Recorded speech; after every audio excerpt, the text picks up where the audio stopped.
Too much social media is bad for your health. This is true for adults and especially true for kids. Almost a decade ago, I wrote a book exclusively on this topic, endlessly worried about how tech companies saw young users, including my own son, as a gold mine for data and dollars. My 2016 book, don't buy it, it's out of date, focused on how tweens and teens were spending time on social media apps and how parents could help them stay safe. Today, adults are suffering too. A recent survey of thousands of people in 142 countries and territories found that 1 in 4 people are lonely. Fewer face-to-face relationships are to blame. To further protect kids on this front, there are many popular proposals, from age verification to smartphone bans. The list of potential remedies is long. While age verification might seem like the best bet, it's a privacy issue that is bound to get messy before it gets helpful. In other words, age verification works well in the physical world, but I'm not so sure that this is a sensible way forward for kids in the social media arena. The author of the book, The Anxious Generation, Jonathan Haidt, suggests that there should be no phones before high school, no social media before 16, and no phones in school. His proposal is sensible, but perhaps not always practical. Yes, no phones in class makes sense.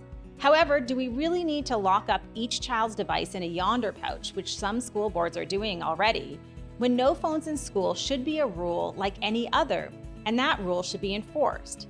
Now, if the argument is that no phones in school can't be enforced because teachers are too overwhelmed, the solution might be better education funding so our teachers can enforce the rules, instead of managing the daily logistics of thousands of lockable pouches and expensive devices.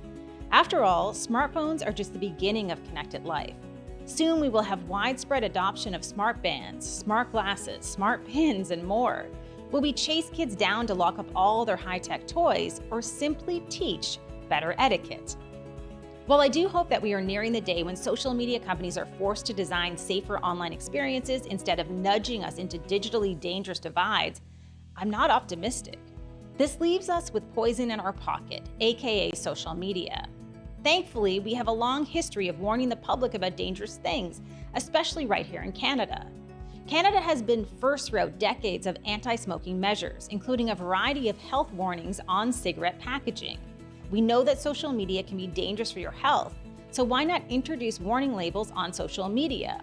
Just last week, I received a warning in my Uber app when I shared my location with my driver, saying that I should never share personal or account information in this chat.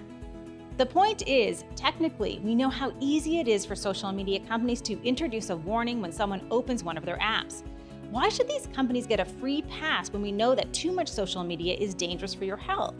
Just think how fast Meta slapped its Canadian news ban labels on media posts late last year, including my uploads to Instagram, which thankfully are now unblocked. I certainly recognize that warning labels alone are not enough to solve this problem, but it's a start. Plus, right now, and I know this as someone who has reported on online safety issues for almost 20 years, we have parents and teachers trying to warn kids of the dangers, but we really need widespread agreement and messaging to reinforce the harms. While Canada's Online Harms Act includes important measures such as a duty to make certain content like non-consensual images inaccessible within 24 hours of complaints and warning labels on specific content, we need to do a better job on overall warnings and awareness.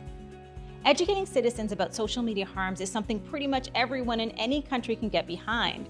It's not censorship, it doesn't have to be a privacy minefield. It's just a smart move in the face of a growing crisis, which is affecting people of all ages, especially kids, and eroding social cohesion in a devastating way. So why not lead the way to require social media companies to apply app-wide warning labels as an ongoing effort to teach all social media users about the dangers of these spaces? If we are requiring tobacco manufacturers to print warning labels on individual cigarettes as an ongoing effort to reduce smoking, which is something that's going to start this summer in Canada, surely we can do something similar for a health threat that affects millions and millions of people online.